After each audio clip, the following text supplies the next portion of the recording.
أعوذ بالله من الشيطان الرجيم بسم الله الرحمن الرحيم ألف لام ميم ذلك الكتاب لا ريب فيه هدى للمتقين الذين يؤمنون بالغيب ويقيمون الصلاة ومما رزقناهم ينفقون والذين يؤمنون بما أنزل إليك وما أنزل من قبلك وبالآخرة هم يوقنون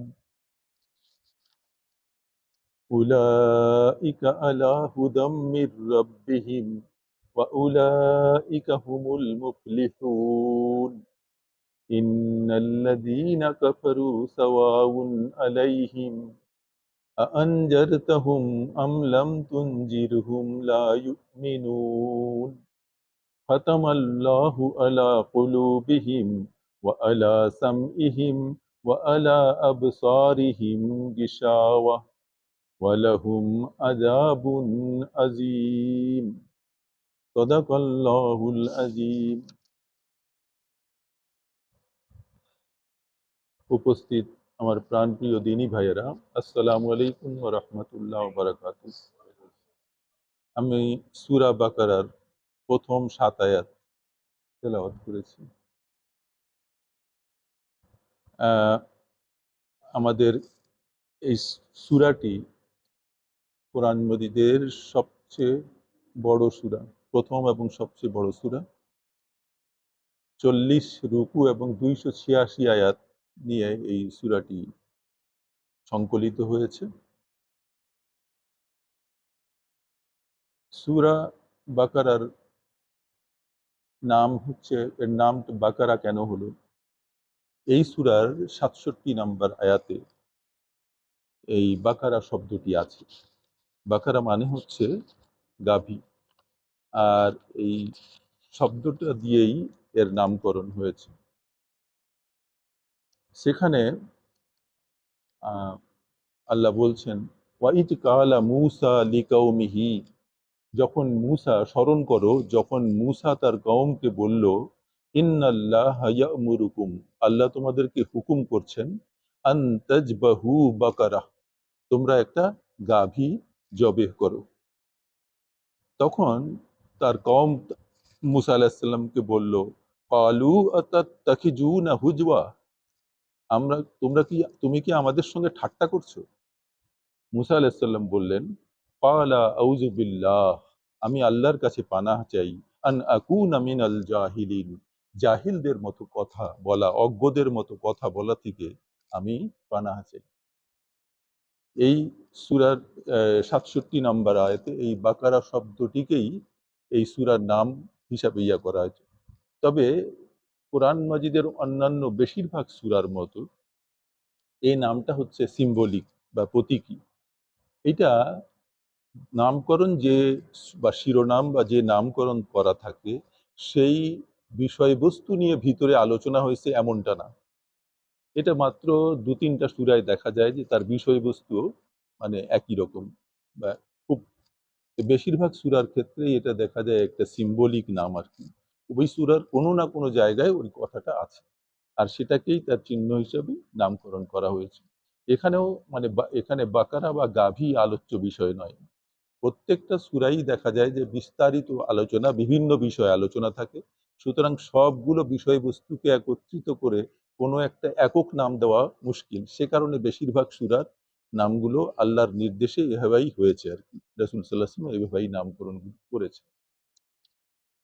তো এখানে প্রধানত এই সূরাটি হচ্ছে মাদানী সূরা। মাদানী সূরা বলতে এখানে 40টি রুকুর মধ্যে প্রথম 39টি হিজরতের পর খুব কাছাকাছি সময়ে, হিজরতের খুব কাছাকাছি সময়ে পরে নাজিল হয়েছে। শুধুমাত্র শেষের কিছু আয়াত এটি হিজরতের পূর্বে নাজিল হয়েছিল, কিন্তু বিষয়বস্তুর সামঞ্জস্য থাকার কারণে একই সূরার অন্তর্ভুক্ত করা হয়েছে।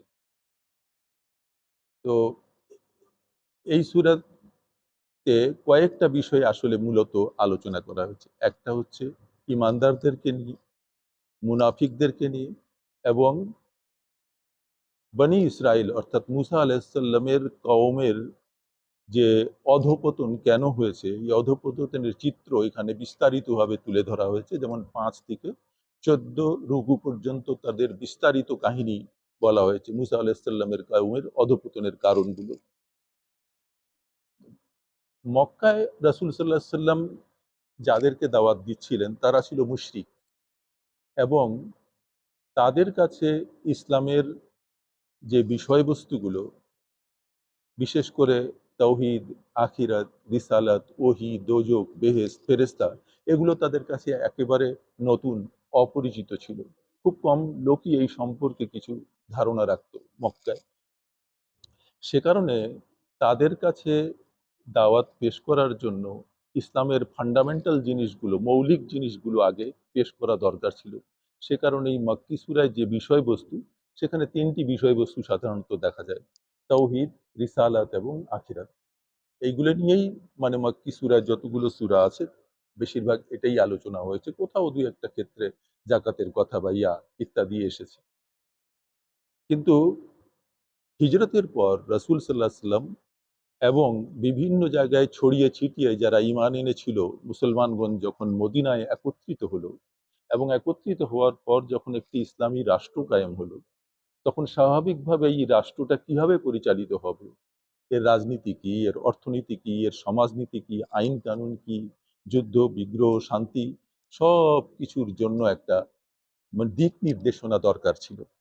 এই দিক নির্দেশনা প্রয়োজন ছিল বলেই সেখানে ওই মাদানী সূরা এই বিষয় আলোচ্য বিষয়গুলো এগুলো।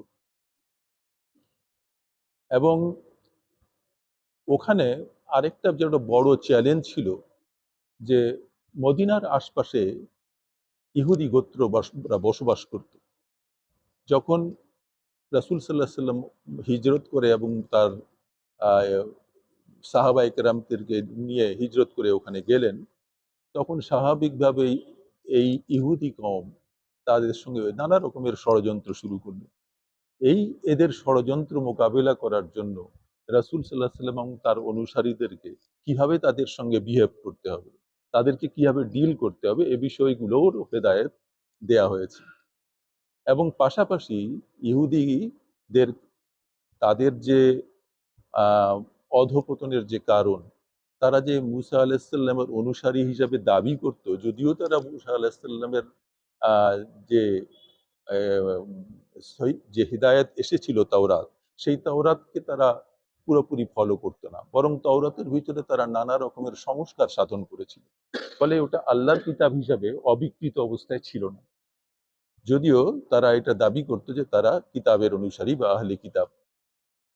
তো এই অবস্থায় তাদেরকেও এই বিষয়টি জানিয়ে দেওয়া দরকার ছিল যে রাসূল সাল্লাল্লাহু আলাইহি সাল্লাম এখন যে হেদায়েত নিয়ে আসছেন, তারা যদি সত্যিকার অর্থে আল্লাহর কিতাবের অনুসারী হয়ে থাকে, তাহলে ওটাকে বাদ দিয়ে এখন রাসূল সাল্লাল্লাহু আলাইহি ওয়াসাল্লামের হেদায়েতটাকে ফলো করা উচিত। কিন্তু মূলত তারা এটা করতে রাজি ছিল না। তো এই এই ছিল মোটামুটি এবং পাশাপাশি ইমানদারদের সামনে সামনে যে চ্যালেঞ্জগুলো আসছিল, যে আল্লাহর দ্বীনকে প্রতিষ্ঠা করা এবং আল্লাহর দ্বীনকে মানে প্রচার করে অধিক সংখ্যক মানুষকে তাদের দলভুক্ত করা, এই যে একটা চ্যালেঞ্জ ছিল, এই চ্যালেঞ্জটা অতিক্রম করার জন্য তাদের কি ধরনের আহ, বৈশিষ্ট্য দরকার, একজন ইমানদারদের মধ্যে কি কি বৈশিষ্ট্য তাদের থাকা দরকার, যে বৈশিষ্ট্যগুলো থাকলে পরে এই চ্যালেঞ্জগুলো সে অতিক্রম করতে পারবে, সে বিষয়ে এখানে হেদায়েত দেওয়া হয়েছে এই গোটা সূরা আল বাকারায়।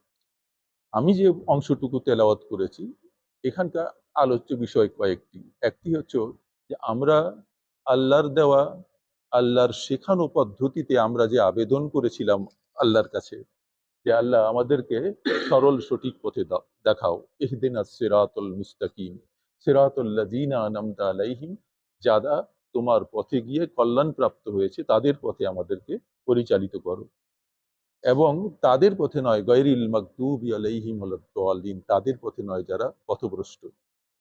এই যে আমরা আবেদন করেছিলাম, আল্লাহই আমাদেরকে শিখিয়েছেন এই কিভাবে আবেদন করতে হবে তার কাছে, এবং ওই আবেদনের পরিপ্রেক্ষিতেই আল্লাহ এই গোটা কালাম পাক নাজিল করে বলছেন আলিফ লাম মিম যালিকাল কিতাবু, এটা হচ্ছে ওই কিতাব, এটা হচ্ছে সেই কিতাব লা রাইবা ফিহ, যার মধ্যে কোনো সন্দেহ নেই, কোনো একটিও সন্দেহপূর্ণ বাক্য নেই। তার আগে যে কথাটা আছে আলিফ লাম মিম, এই শব্দটার আসলে অর্থ কি, বা এটা কি অর্থ বহন করে। কালাম পাকের বিভিন্ন আরো কয়েকটা সূরায় এরকম বিচ্ছিন্ন অক্ষর ব্যবহারের আমরা দেখেছি, ইয়াসিন, আলিফ লাম মিম, হা কা, এরকম কিছু শব্দ আমরা দেখি। মূলত এই শব্দগুলার কোনো অর্থ রাসূল সাল্লাল্লাহু আলাইহি সাল্লাম তার সাহাবায়ে কেরামকে বলেননি, আর সাহাবায়ে কেরামও কখনো তাদেরকে রাসূল সাল্লাল্লাহু আলাইহি ওয়াসাল্লামকে জিজ্ঞেস করেননি। যখন কালাম পাক নাজিল হয় সে সময় আরবি সাহিত্যে, তদানীন্তন আরবি সাহিত্যে এই ধরনের বিচ্ছিন্ন অক্ষর ব্যবহার করার পদ্ধতি প্রচলিত ছিল, এবং সাহিত্য বলেন কিংবা কবিতা বলেন, এগুলার মধ্যে এই ধরনের বিচ্ছিন্ন অক্ষর ব্যবহার হতো। এটা বক্তা যেমন এর অর্থ মনে হয় জানতো, শ্রোতাও হয়তো বা সেটার অর্থ বুঝতো, কখনোই কেউ এটা নিয়ে প্রশ্ন করেননি। এমনকি রাসূল সাল্লাল্লাহু আলাইহি সাল্লামের বিরোধী যারা, তারাও রাসূল সাল্লাল্লাহু আলাইহি সাল্লামের কাছে কোনো আপত্তি উত্থাপন করেন নাই যে এটা কি ধরনের শব্দ, এটার মানেই বা কি, কখনো এই ধরনের আপত্তি তারা করেননি। সুতরাং এটা আমাদেরকে ধরে নিতে হবে এটা একটা হয়তো কোরআনের মুজিজা, অথবা এটা তদানীন্তন আরবি সাহিত্যে প্রচলিত ছিল, তাই এরকম ভাবেই এটা করা হয়েছে, অথবা আল্লাহ এর অর্থ ভালো জানেন।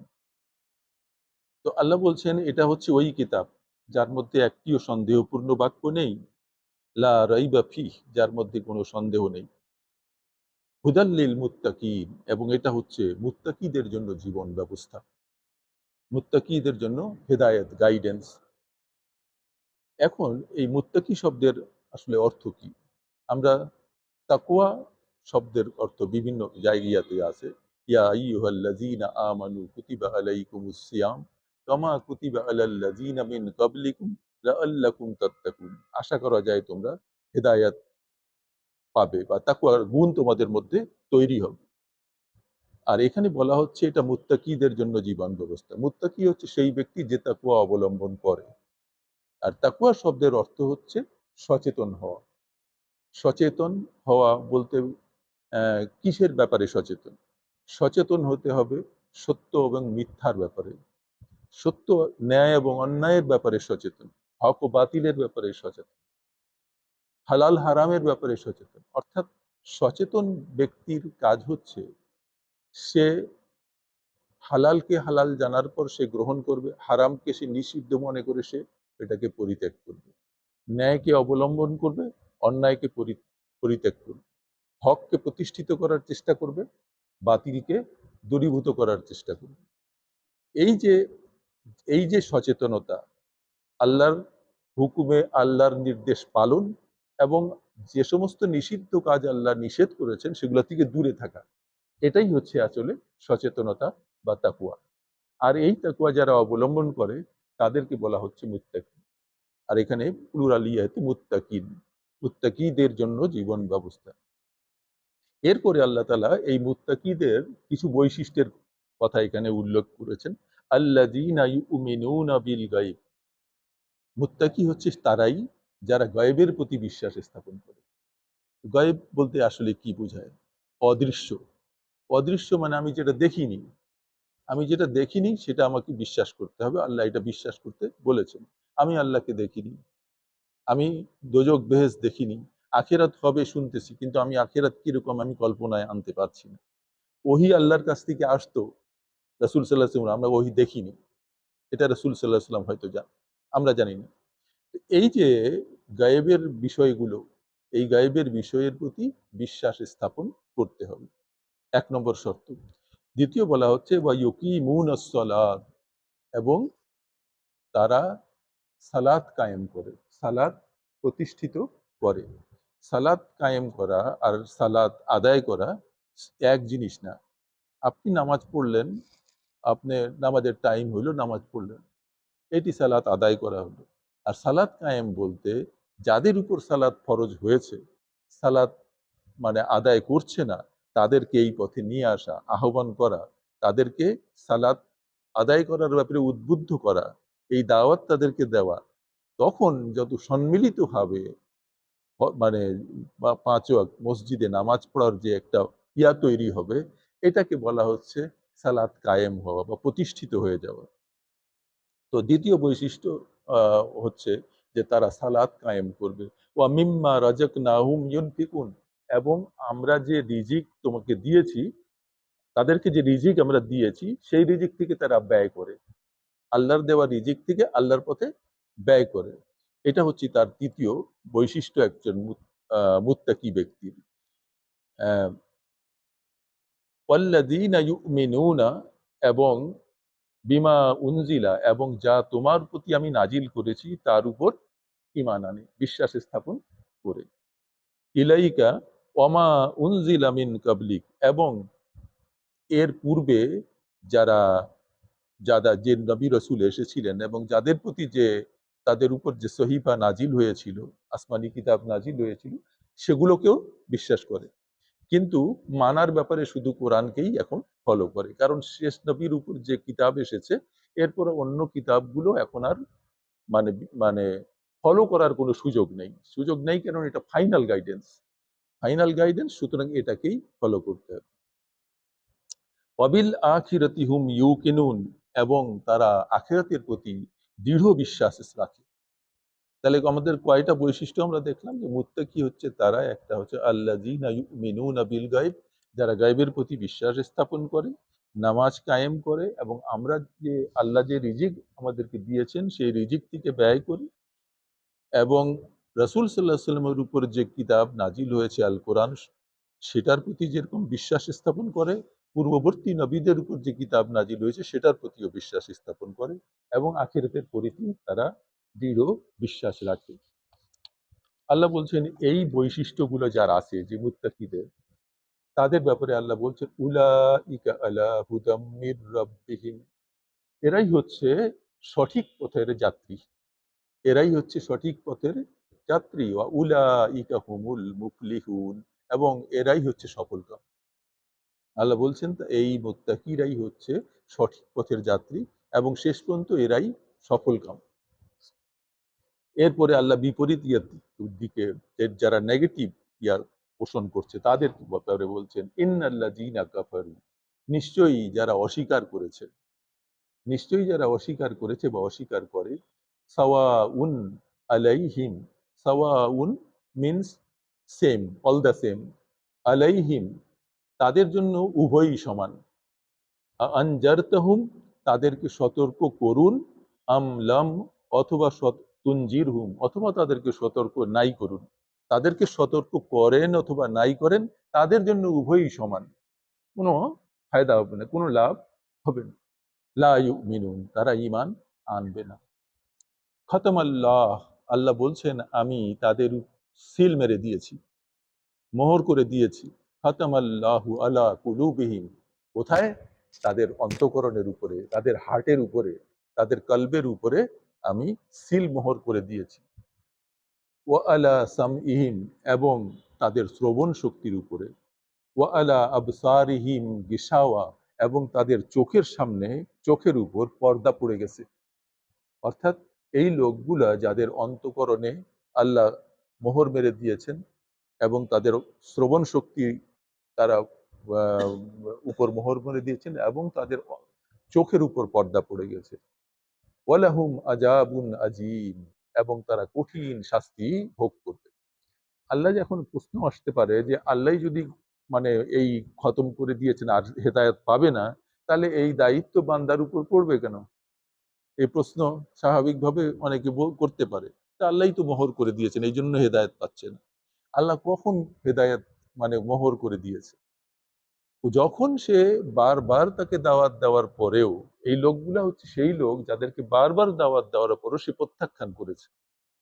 হ্যাঁ, বারবার দাওয়াত দেওয়ার পরেও যখন প্রত্যাখ্যান করে, তখন আল্লাহ তাদের ইটাকে কেড়ে নিয়েছে, যে ঠিক আছে তুমি যখন হেদায়েত পাইতে আগ্রহী না, তাহলে তোমার আর দরকার নেই, তোমায় আমি ইয়ে করে দিলাম, তুমি এখন অন্তর থেকে উপলব্ধি করতে পারবে না কোনটা ভালো কোনটা মন্দ, কোনটা ন্যায় কোনটা অন্যায়, মানে মোহর করে দিয়েছি অন্তর থেকে, এটা আর বুঝার তোমার শক্তি নাই।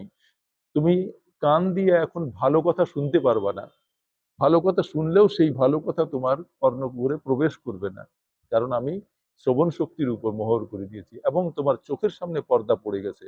অর্থাৎ এমন একটা আবরণ যে যার ফলে তোমার কাছে সত্য উদ্ভাসিত হলেও, সামনে আসলেও তুমি কখনোই এটা মানে দেখতে পারবে না, সত্যটাকে উপলব্ধি করতে পারবে না, বুঝতে পারবে না।